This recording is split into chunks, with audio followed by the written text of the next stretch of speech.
Hello बच्चों, welcome to my channel exam buddy और मैं हूं आपकी एग्ज़ाम वाली फ्रेंड।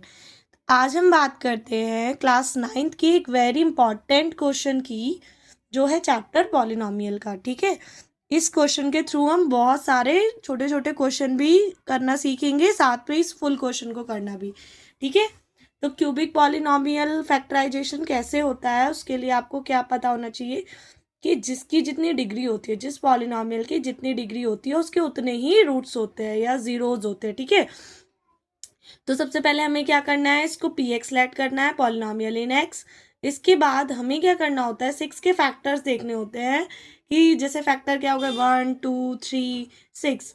आपको क्या करना होता है, प्लस और वन, +1 -1 +2 -2, इनको पुट करके चेक करना होता है कि ये जीरो के इक्वल आ रहे हैं कि नहीं। तो आपको एक ट्रिक इसमें मैं बताती हूँ कि अगर आपके पास अल्टरनेट साइन हो, जैसे प्लस माइनस है, तो आप हमेशा पॉजिटिव नंबर से स्टार्ट करो। अगर यहाँ पर सारे ही डिजिट पॉजिटिव होती तो आपको नेगेटिव टर्म से स्टार्ट करना होता है। ठीक है, तो हमने जब 1 पुट किया तो हमने देखो एक्स की जगह जहाँ जहाँ एक्स लिखा था वहाँ वहाँ हमने 1 को रखा और हमें फाइनल मिला 0। इसका मतलब एक्स की वैल्यू 1 रखने पर हमें 0 मिल रहा है। तो ये एक्स माइनस का 1 प्लस रखने पर था, तो ये इस साइड जाएगा तो क्या हो जाएगा आपका -1। तो x -1 क्या हो गया, फैक्टर हो गया पी एक्स का। अब आपके पास कई बार ऐसे क्वेश्चन भी आते हैं, चेक करिए कि 1 0 है कि नहीं है ना। तो आपको इसी तरीके से चेक करना है। तो एक क्वेश्चन आपका यहाँ पर सॉल्व हो गया। अब आगे आते हैं हम डिवाइड करने पर। डिवाइड का क्वेश्चन कैसे होता है, देखिए x -1 हमारा इस पी एक्स का फैक्टर था, तो इसका मतलब x -1 से कंप्लीटली डिवाइड हो जाना चाहिए। इसके लिए अब हम क्या करेंगे, फर्स्ट टर्म इसकी और फर्स्ट टर्म इसकी को देखेंगे ध्यान से, x और इस साइड क्या है हमारे पास x3। So what we need just x²। तो हम x² से क्या करेंगे, मल्टीप्लाई बोथ साइड। ठीक है, दोनों की करेंगे। x² आएगा, यहाँ पर माइनस का x² आएगा, then we will change the sign, क्योंकि हम माइनस कर रहे हैं, साइन चेंज हो जाएगा। एंड हमारे पास यहाँ बचा -5x², यहाँ बचा हमारे पास 11x। फिर हम ये देखेंगे कि फर्स्ट टर्म हमारी क्या है, 5x²। What we have x, so we have to multiply it by minus का 5x। तो जब -5x से मल्टीप्लाई करी, then we gate -5x² plus का 5x।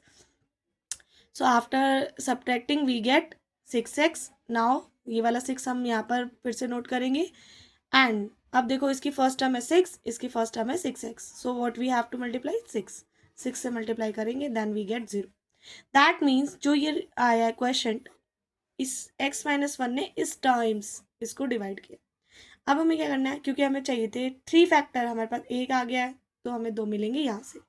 एक क्वेश्चन आपका डिवाइड वाला यहाँ से कंप्लीट हो गया है। नाउ अगर आपको आ जाएगा मिडिल टर्म स्प्लिट करना, तो आप कैसे करेंगे, सबसे पहले last term and first term की multiply. So we have 1 and 6, so we get 6 के आपने फैक्टर करे, देन वी गेट 2 एंड 3।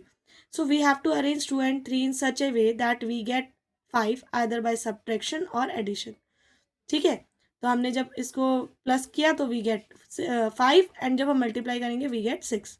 सो यहाँ पर हमने इसको करा है मिडिल टर्म स्प्लिट से। Now we have 3 factor. ठीक है, आपको अगर पुट करके चेक करना आएगा देन आप कर सकते हैं, डिवाइड करने को आएगा देन आप कर सकते हैं, मिडिल टर्म स्प्लिट करने का तब। और अगर फुल क्वेश्चन आएगा आपका लॉन्ग में या 3 मार्क्स में, तो आप उसको भी अटैम्प्ट कर सकते हैं। आप मुझे कमेंट करके जल्दी से बताइए 9th क्लास कि हम अगला कौन सा क्वेश्चन सॉल्व करें। ओके, मिलते हैं नेक्स्ट वीडियो में। तब तक क्या करना है, लाइक शेयर एंड सब्सक्राइब।